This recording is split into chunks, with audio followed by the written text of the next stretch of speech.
emotion. Loving is devotion. Live it up, live it up, live it up, sweet emotion. Every time, every night, you and I on a roll. Switch it up, switch it up, switch it up where I'm going. Stay on the fly, just in time, know the right way to go. I'm on the road, this bad time, taking control of my life. I want to run the red lights. I've got to.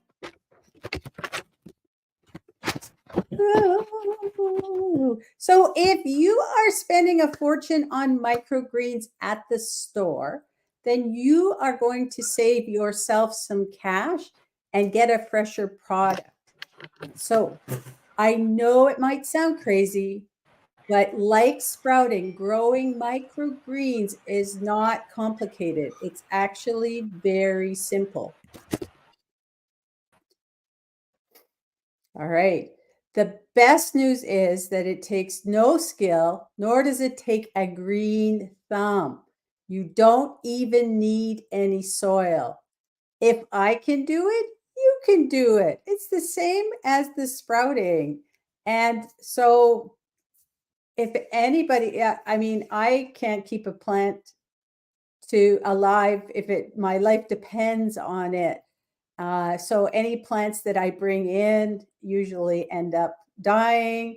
I try really hard, sometimes it's overwatering, but I try not to.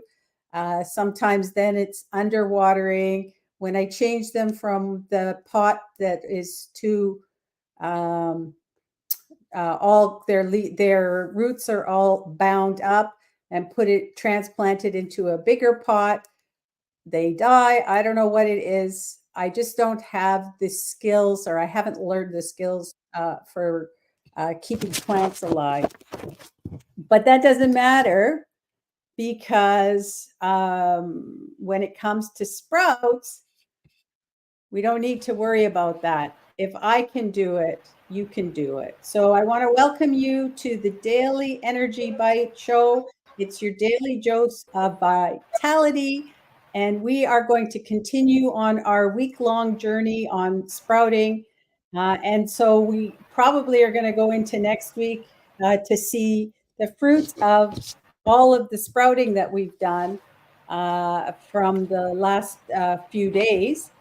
So yesterday we put some sprouts into soak, and today we're going to talk about microgreens. We're going to get some microgreens going, and then when we're done that, we're going to go back and take a look and see how they're doing. So for today, we're all about microgreens. When we talked about sprouting, there are 3 easy steps, and microgreens follow exactly the same. As a matter of fact, microgreens takes us to step 3. So the first step is soaking the seeds or the nuts, sprouting the seeds, or you could sprout the nuts, but and then growing or fermenting them. So in the microgreen case, we're going to do the soaking, we're going to sprout them, and then we're going to grow them. So it's really just a continuation on what we were doing. So I thought it would be good to talk about what the differences are between the microgreens and sprouts.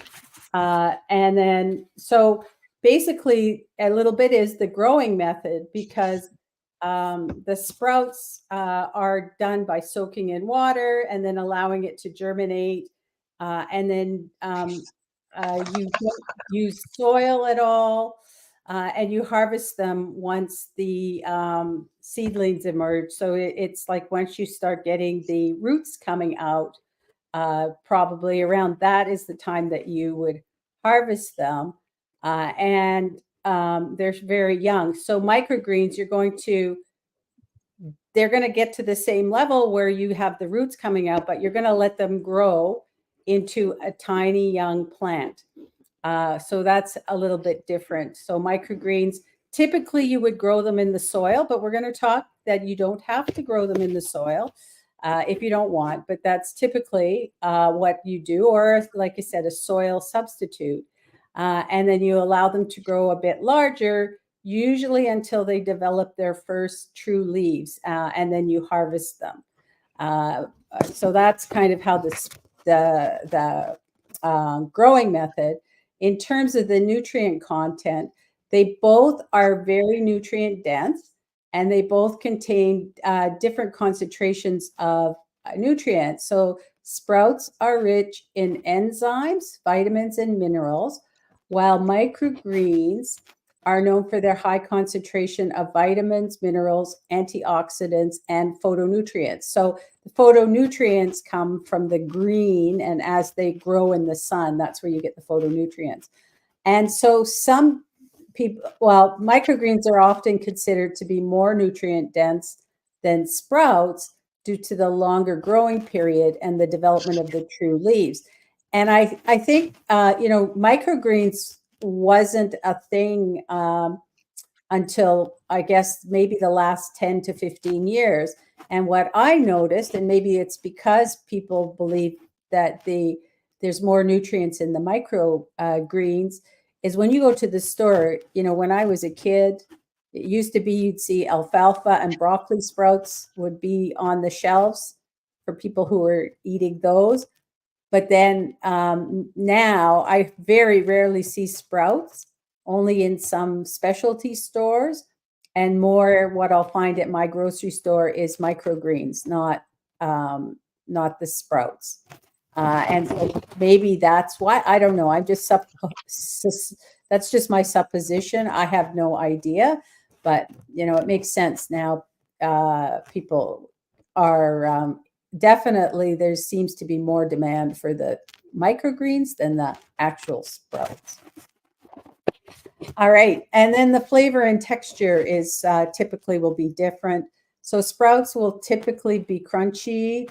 They'll have a mild, fresh flavor, and microgreens will have more complex flavors because they've actually got a more intense flavor because they've actually grown. And like if you grow a radish type, you can get blends that actually are like mustard and radish and stuff, where you end up getting a really spicy blend of microgreens. So they don't all have to be, I guess as I wouldn't say bland, but have that easy flavor, that's just developing. And so for ease of cultivation, both microgreens, so now the similarities. So both microgreens and sprouts are easy to grow, as I already said. You can grow them at home. You hardly need any space to do it. Actually, you can do the soaking on your kitchen counter. If you have a space at the back, you can just put your jars or your containers, what you're soaking them in, at the back of the counter. And then that way you remember to rinse them off. And then for the microgreens, you do need to put them in sunlight or to have a grow lamp if you don't have a place for some sunlight. But you can easily grow them indoors. And sprouts are ready to harvest in a few days, less than a week usually. Microgreens will take maybe a couple of 1 to 2 weeks before they're ready to eat. And both are packed with nutrient dense nutrients like vitamins, minerals, antioxidants, and they're great to have in a salad, a smoothie, and you can put them in a sandwich or a wrap. And so there's a lot of ways that you can have your sprouts or your microgreens. I think that you can use your imagination and your own creativity as well for that. And so, how do we do microgreens? There's a little bit more that we need for growing them, additional equipment. Yesterday, we showed you that it's pretty easy to grow sprouts. You just need a jar and some kind of a mesh to cover it when you're doing the rinsing. I showed you my cool lids that are really easy. So, you can buy those, and I think they come in a package of 3, and that probably will do you. And then that way it's easy to rinse them and, let them drain for sure.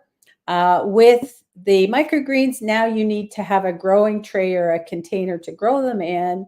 You also need to have the growing medium, which is usually soil or some kind of soil substitute. And you need a light source. You need to be able to water them. But I mean, here's what I use. I have this, I think my kids got this somewhere, some kind of a measuring cup that came with something. And I think rather than donating or getting rid of it, I'm going to keep this for my sprouts. So I use that. My, and also then you may want to label them, depending on how much you're growing. You may want to label them if you're like growing, getting a little microgreen farm going. But what I do is I actually grow them on hemp mat. So I'm going to show you that in a bit. But before we do that, I would like to show you. So we talked yesterday about, I was soaking some walnuts, and we talked about over the last couple of days how important it is to soak the nuts and seeds to remove the, oh my gosh, the layer. I can't remember right now. So my mind just went totally blank. Oh, okay. I'll remember. I'm not going to say I'm getting old, but anyway, I just, it's the coating to stop them from mold and rancid and all that stuff. Anyway, okay, we're live, and I forgot. This is the walnut water that after soaking it for probably about 6 hours, 4 to 6 hours, that was the water color. And so the enzyme inhibitor is in this water. That's what it's called, the enzyme inhibitor. And so that's after one soak. And so I rinsed them off and I put new water in. And this was the second. Oh, wow. So you can see there still was quite a bit that came off in the second rinse. And so after that, now I've rinsed them, and they're in the dehydrator now to dry them so that we can, and I'll probably put them into the freezer and wait till I'm ready to use them. So I kept one nut out and to show you, that's the nut that I soaked. And I'm going to go this way. Here is the nut I didn't soak. They look pretty similar, these two. But I also have another nut, and you can definitely see the difference in the color on these two. Yeah. And I know, as I've tasted them, definitely they're milder flavor. That there's something bitter in the walnuts before you soak them that's gone. So there must be some bitter flavor in the enzyme inhibitor. But I thought that was interesting. And also now you can tell, the hard walnut, when you bend it, it actually just breaks. This one is still soft, but I took it out of the water about 3 hours ago, and I can feel that it's starting to dry, but it's definitely a process. And probably you want to dry them until you get to that point where they can break, they just snap apart, which is what the other walnuts do. But definitely good to do that. Do you have to? Well, I mean, people eat nuts all the time without, but as we talked about the last couple of days, it's actually detracting from the enzyme inhibitors are inhibiting the absorption of the nutrients. So they're kind of like an anti-nutrient.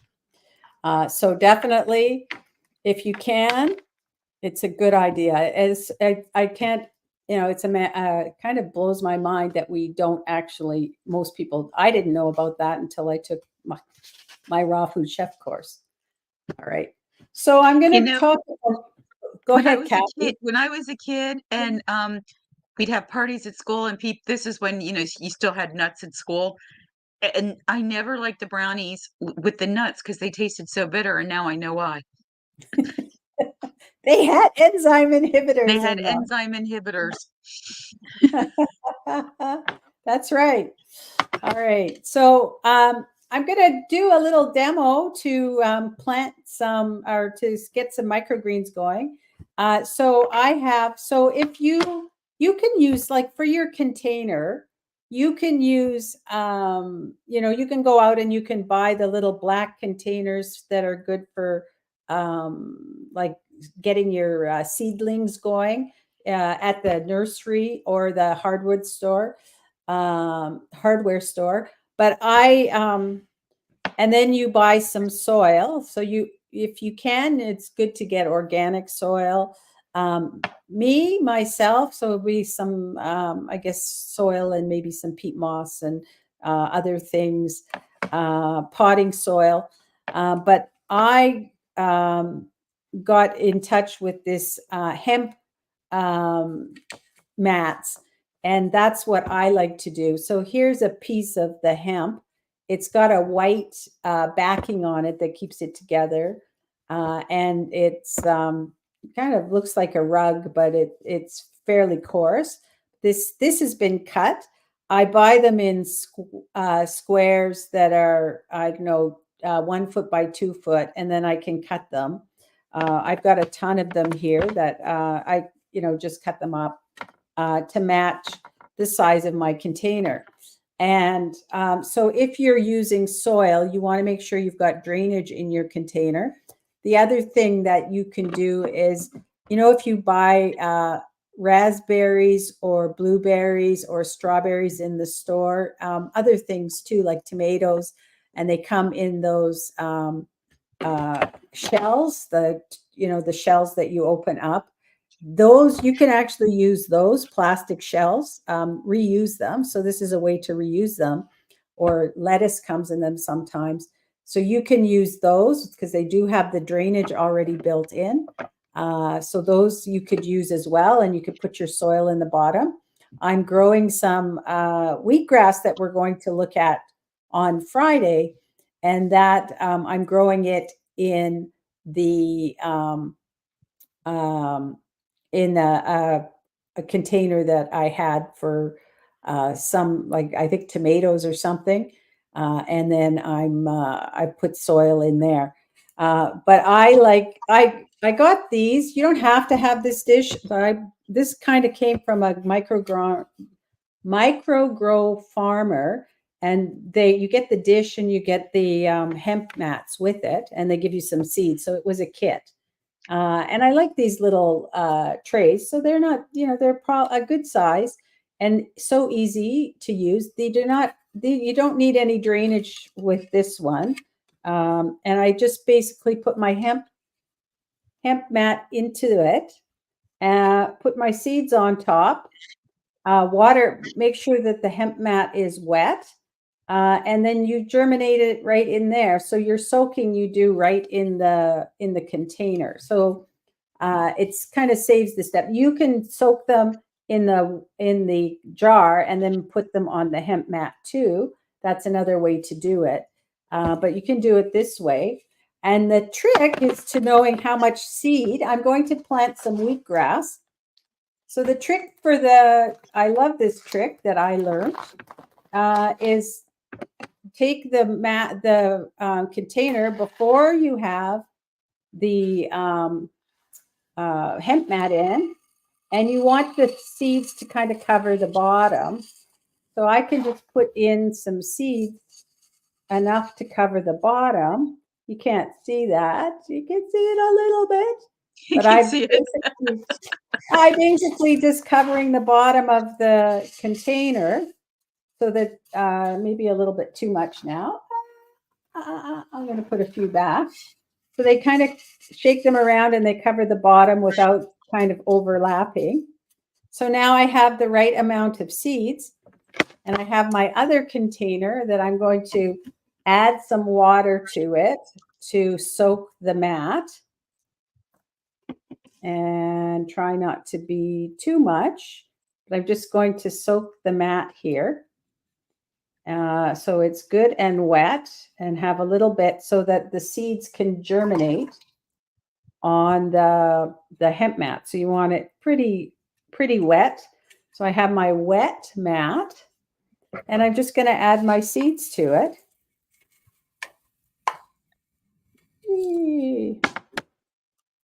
And now, once I do that, I'm going to put this in a dark place. So I have a cupboard here that I'm going to use. So for me, my cats, one of my cats loves things like microgreens and plants. And if you have anything, he will eat it down to the nut. So I have to keep it away. But anyway, so I've just, like, if you can see, I've Yes. got my hemp mat. I've got water. There's a little bit of extra water, not so that they can soak the seeds. And I'm going to put this in the dark in a cupboard. And then I'm going to check on it every day to make sure it has water. And if it needs more water, I'm just going to add a little bit of water. And you want to make sure you don't overwater, because then it's going to rot.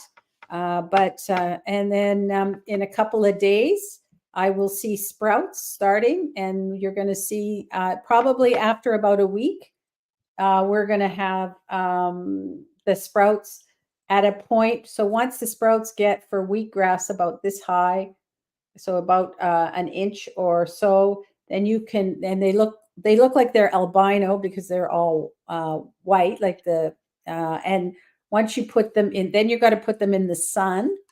Once you put them in the sun, then they start to get the photosynthesis, and they start to turn green, and they'll grow to whatever size that they need to be.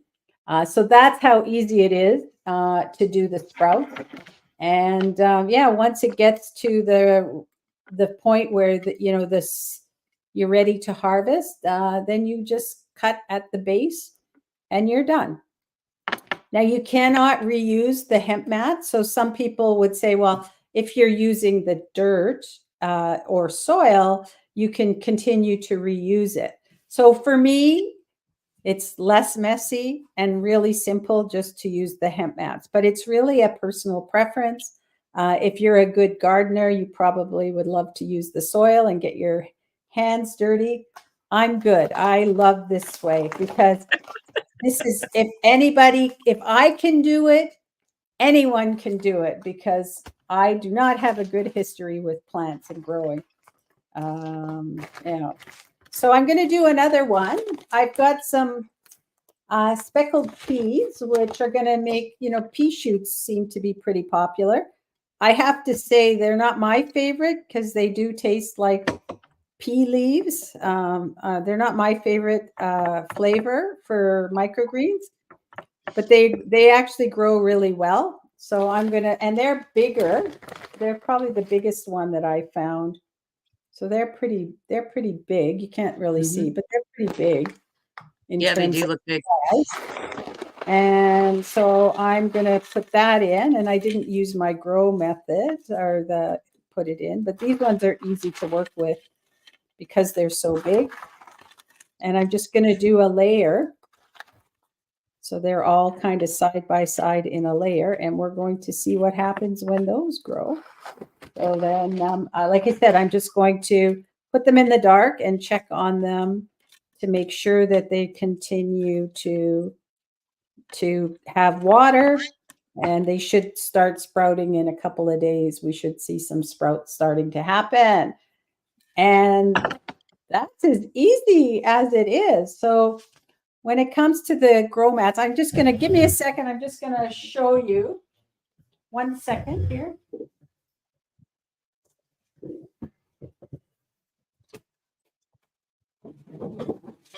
Live on TV. So this is, I buy the grow mats in this Oh, package. There's probably were 10 in the package, and then just cut them up just so you can see. And I started some wheatgrass a couple of days ago, or yesterday. I started some wheatgrass, and I don't know. You can. It's already starting to show. The sprouts are starting to show up on the wheatgrass here. I oh, don't know if cool. you can see it. Yeah, you can see they're like little white things. Yeah, the little white hairs are starting to show up. So that's I'd say a day and a half, maybe maybe maybe 2 days. No, a day and a half. So And if a person didn't have a cat hungry companion, you wouldn't have to put them in the dark. You could just put them on the windowsill. no, so you should put them in the dark until Oh, you they, could. Oh, yeah, okay. you still put them in the dark. I just put them in the cupboard here, but yeah, you should put them in the dark until probably for the first up to a week, depending on the type of microgreen, until they germinate and they start to get, a little bit of a stem, like this, the stem is growing. And then once they start to get to that point, then you would put them in the light. I have a grow light that I use in my office here because my cat will eat the plants, but he doesn't get free reign of the house anymore because we have two dogs that he doesn't like. So I might try putting them on a windowsill because he doesn't go downstairs anymore. So I might get that option to go and use the actual natural light. So one or the other, but you can use a grow light, and then they need about a week or so under the grow light. So by the time you get to, depending on the microgreen, middle of week 2 or the end of week 2, you're getting to the point where you can harvest it, which is cool.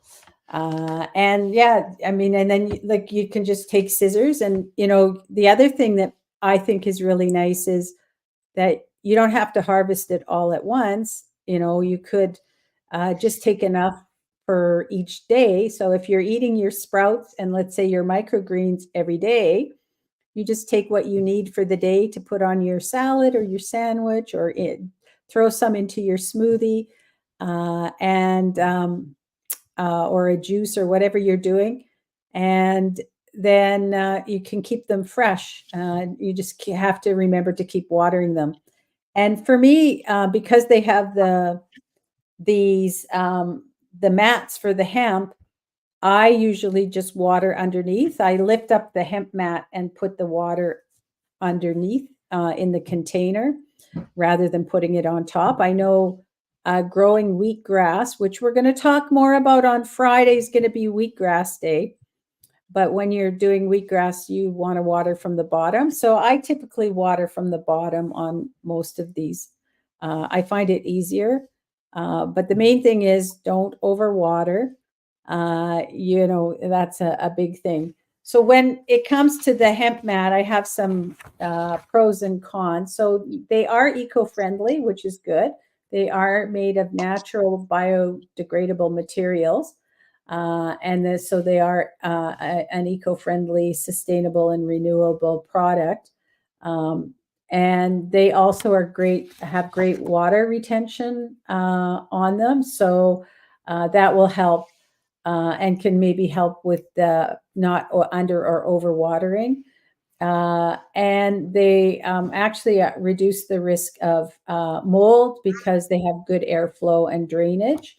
And they're easy. That my biggest thing is they're so easy to use, and they're clean, right? So you don't have to be playing with dirt.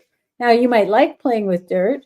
Me, I'm good. I like the clean, because I'm not a gardener. I would love to be. I would love to be a gardener, but it just not something I've developed the skills for. And it's easy to harvest with them. Now, one thing I want to mention, sometimes what will happen, and it looks like it's mold, is there'll be little tiny fibers that look like there's mold growing, but it's just little fine hairs. So you have to be careful when you see like that something that looks like mold. Don't assume that it's mold right away because it could just be these little white fibers. So just be very careful of that. It's likely these little fibers that grow first. Some of the cons of using the hemp mat might be the cost. They may be more expensive, especially if you're reusing your soil. That might, but for me, I mean, it's not a it doesn't inhibit me from using the hemp mats because I like the ease ease of use and the fact that I don't have to use soil. The other thing is that when you have dirt, they have nutrients in the dirt, and you want to be using organic dirt if you can, or organic soil, because they do have more nutrients. I don't want to be putting chemical fertilizers on. But the hemp mat doesn't have the nutrients in it. So one of the ways that you can combat that is by using some kind of a fertilizer in your water. So one of the things that I use is marine phytoplankton. You can buy a bottle, like a little bottle, and just put a little bit into your water, and that will go a long way to giving the nutrients to the plants as well. But other than that, yeah, it's pretty easy. Any questions on microgreens for today? I've kind of been asking as you've been going, so I don't really think that All right. I have any. But thank you. Excellent. Excellent. All right. Well, then if that's if there's no questions, then that will be all for today for our introduction to microgreens. So we're going to keep going. Tomorrow we are going to be looking at some of the stuff that we've already done and bringing back our sprouts and moving to the next step if that's the right thing. I was checking it out today as I'm rinsing, and some of the sprouts are growing already. Yay! Yay! So we're going to do some of that for today. And if you are a vitality seeker, then you want to boost your health, then follow us for more tips. Don't forget, do the follow. And for now, we're signing off from the Deb Show, and we will see you tomorrow at 2 p.m. Eastern Time. Bye, everyone. Bye-bye.